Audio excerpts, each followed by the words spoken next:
नमस्कार, आप देख रहे हैं अलौकिक भारत न्यूज नेटवर्क। आपके साथ मैं हूं नेहा कुरवालिया। फिल्म फेस्टिवल 2022 की बिगुल बज चुकी है। इसकी उद्घाटन सभा में आयोजकों, कलाकारों के अलावा फिल्म अभिनेत्री और सांसद हेमा मालिनी भी मौजूद रहीं। इस सभा में किसने क्या क्या कहा, आइए चलते हैं इस उद्घाटन सभा में और जानते हैं कि 10 लाख की कैश अवार्ड वाली Chitra Bharati national short film festival की इस अवार्ड के लिए आगे क्या क्या तैयारियां करनी होती हैं। हर तरह की जो ऑडियो वीडियो प्रोडक्शन है उसका हम प्रदर्शन कर सकते हैं। वो शॉर्ट फिल्म 90 सेकंड की भी हो सकती है और वो शॉर्ट फिल्म जो है वो 22 मिनट की, 40 मिनट की भी हो सकती है। मगर शॉर्ट फिल्म मिनिमम से लेकर मैक्सिमम फीचर फिल्म अभी हम नहीं ले रहे हैं और उसमें डॉक्यूमेंट्री भी हो सकती है या डॉक्यू ड्रामा भी हो सकती है और फीचर फिल्म टाइप भी हो सकती है और एनिमेशन भी हो सकती है। तो सभी के लिए है। इसमें जो कैंपस में जो बच्चे मास कम्युनिकेशन और फिल्म में या टेलीविज़न में काम करते हैं उनके लिए अलग कैटेगरी है। वो अपनी फिल्में बनाकर हमें अपने संस्थान के थ्रू भेजेंगे तो उसका भी कंपटीशन हम करते हैं। और फिल्में जो नई फिल्में आज OTT पर आ रही हैं फिल्में, वो जो भारतीय जो संस्कृति है उसको कहीं ना कहीं वो नहीं दिखाया जा रहा है। जो यूथ हमारे उनको नहीं दिखाया, जो हमारी पूरी सभ्यता है, तो क्या ऐसा इसको ज़रा ठीक से समझना चाहिए।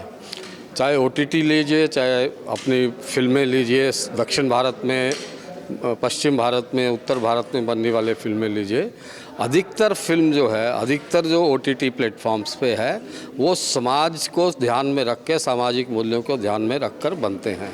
मगर कभी कभी क्या होता है, ऐसा एक्सेप्शन हो जाता है तो हम अपनी लक्ष्मण रेखा या मर्यादा को तोड़ देते हैं। कोई प्रोड्यूसर, कोई डायरेक्टर, कोई कहानीकार अपनी मर्यादा को तोड़ देता है। प्रयास, हमको सामाजिक प्रयास ये करने की आवश्यकता है कि उन मर्यादाओं को ना तोड़ा जाए। अगर तोड़ा जाए तो उनको रोका जाए, जो तोड़े उसको रोकना चाहिए। तो इसलिए अब नया OTT का नया प्लेटफॉर्म शुरू हुआ है, नई प्रक्रिया शुरू हुई है। इसके लिए जैसे फिल्मों में एक रेगुलेशन का प्रावधान है सेंसर बोर्ड का, वैसा ही कुछ सरकार ने प्रपोज किया है, समाज में उसको छोड़ा है चर्चा के लिए। भारतीय चित्र साधना भी इस पे चर्चा करेगी और जो कुछ हमारे पास विमर्श से निकलेगा, जो नवनीत निकलेगा, वो हम सरकार से शेयर करेंगे कि भाई इसको ऐसा करना चाहिए। OTT प्लेटफॉर्म, आज OTT प्लेटफॉर्म है, कल को और भी कुछ बनेगा। आज हर व्यक्ति एक पत्रकार भी है और हर व्यक्ति एक फिल्मकार भी है। छोटे से मोबाइल फ़ोन से आप फिल्म बना सकते हैं। तो जब इस तरह की बात आती है तो विस्तार होता है, विस्तार में थोड़ी सी विकृतियाँ भी आती हैं, उन विकृतियों को रोकने का प्रयास करना। जो OTT पर सेंसर बोर्ड होना चाहिए, जो OTT मैंने नहीं कहा OTT पे सेंसर बोर्ड होना, मैंने कहा फिल्मों में जिस प्रकार से सेंसर बोर्ड है उसी तरह से OTT में भी जो कंटेंट है वो समाज के विरोध में ना हो, समाज को तोड़ने वाला ना बने, किसी समाज के किसी वर्ग को हर्ट करने वाला ना बने, इसके प्रावधान हमको करने चाहिए। बॉलीवुड की फिल्म जो है वो मुंबई में ही रहेगी।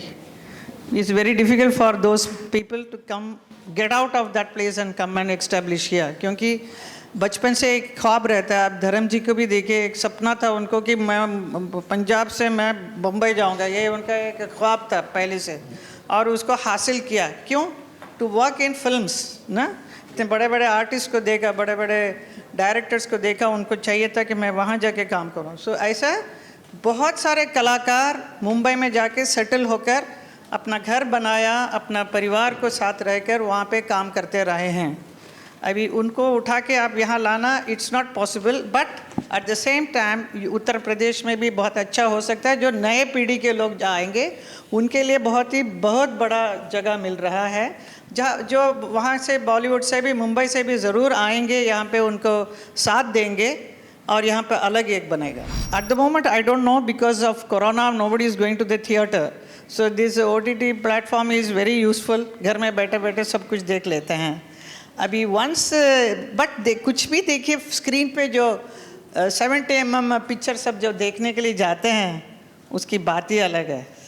जब आप शोले या मेरी पिक्चर है और भी बहुत सारे पिक्चर जब थिएटर में जाके देखेंगे, it's larger than life. That is what one love to see, you know. Even the person who wants to become an actor, वो हमेशा ये चाहेगा कि मैं बड़ा स्क्रीन में दिखाई दूँ। I don't think one is interested in just watching a film in a mobile. It's nice to time pass हो जाता है.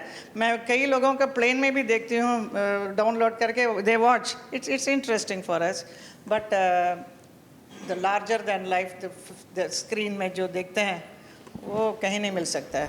हेमा मालिनी जी ने भी बहुत अच्छी बात कही कि फिल्मों में भारतीयता, भारतीय सभ्यता, और उन्होंने एक जिक्र भी किया कि आजकल जो OTT प्लेटफॉर्म्स पर बहुत कुछ आता है, और जब हम भारतीय की बात करते हैं ना तो कई बार थोड़ा एक भान होता है कि बड़ा प्रूडिश या विक्टोरियन या श्रृंगार रस से बिल्कुल भरा ही नहीं होगा, ऐसा भारतीय सभ्यता है क्या? असल में बड़ा गड़बड़ है. हम दुनिया के सबसे पहले स्टोरी टेलर सोसाइटी है. हमसे बढ़िया कथावाचक, और कथा का मतलब खाली प्रवचन करने से नहीं है.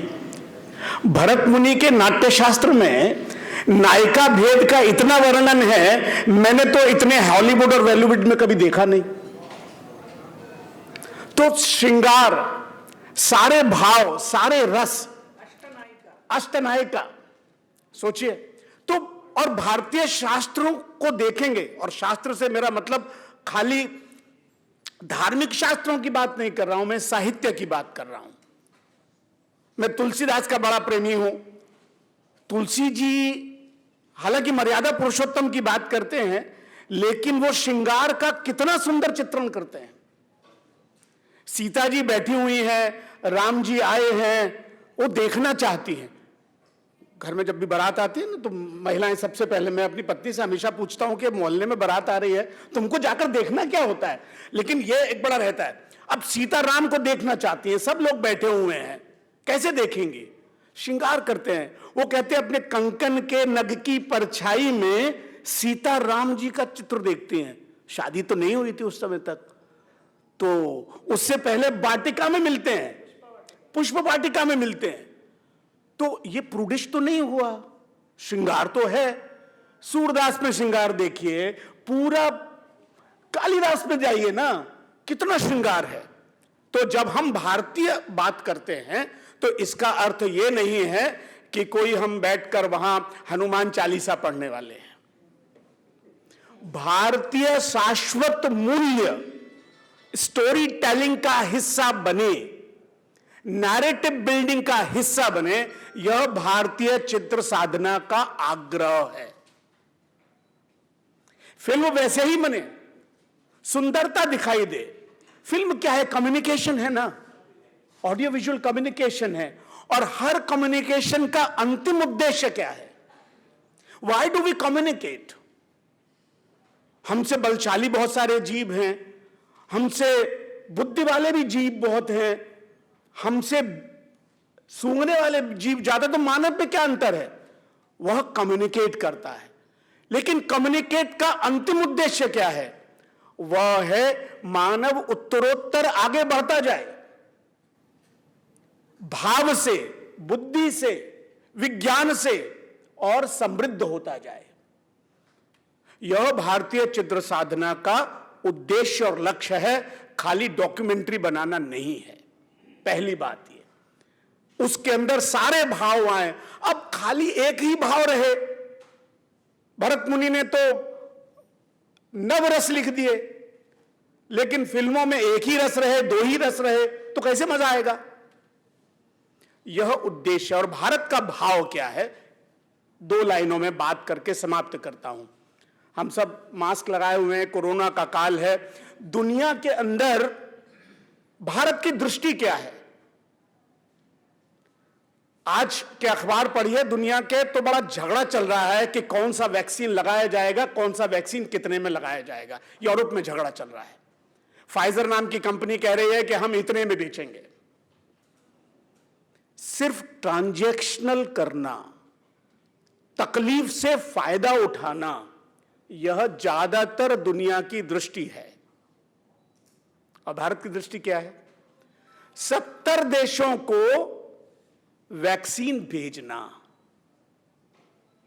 अगर मेरे पास एक रोटी है और मेरा पड़ोसी भूखा है, तो आधी रोटी उससे शेयर करना, मैं भी आधे पेट रहूंगा, तुम भी आधे पेट रहो। पिछले मार्च की मैं बात बताता हूं, अगर पिछले मार्च के अखबार देखेंगे तो एक नाम बहुत आ रहा था, हाइड्रोक्सीक्लोरोक्वीन। हाइड्रोक्सीक्लोरोक्वीन की जब जरूरत थी, सारी दुनिया मांग रही थी, तो हमने ऐसा नहीं कहा कि हम पकड़ के रख लेंगे और किसी को नहीं देंगे। हमने कहा अपना भी ध्यान रखेंगे, दुनिया का भी ध्यान रखेंगे, क्योंकि हम विश्व बंधुत्व की बात करते हैं और बात ही नहीं करते, हमारा एक्शन करता है। यही हमारी फिल्मों में आना चाहिए, यही भाव हमारी फिल्मों में आना चाहिए। ऐसी चित्र साधना की कामना है, और आप में से कई फिल्म मेकर्स होंगे, डॉक्यूमेंट्री बनाने वाले होंगे, बहुत अच्छी सी भव्य बड़ी फिल्में बनाइए। जो हमारे फिल्म फेस्टिवल, सब चौथा फेस्टिवल हो रहा है, बड़ी बड़ी बनाइए, नाम जो इसके साथ जुड़े हुए हैं, लेकिन उसमें ये भाव रहे, बाकी सब पूरे नवरस रहे। यही चित्र साधना का उद्देश्य है।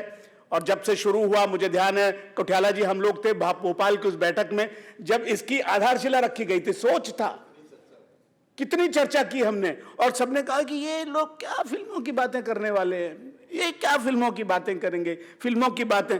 भाई हम लोग भी FTII में पढ़े हुए हैं, फिल्मों की बातें कर सकते हैं। ऐसा थोड़ी है कि फिल्मों की बातें करने के लोग कोई अलग जीप से आए होते हैं, अलग दुनिया से आए होते हैं। तो इस कम्युनिकेशन को पूरी दुनिया में फैलाना, अच्छे से फैलाना, क्योंकि इस भाव के बिना दुनिया भी अधूरी है, बॉलीवुड भी अधूरा है, हॉलीवुड भी अधूरा है।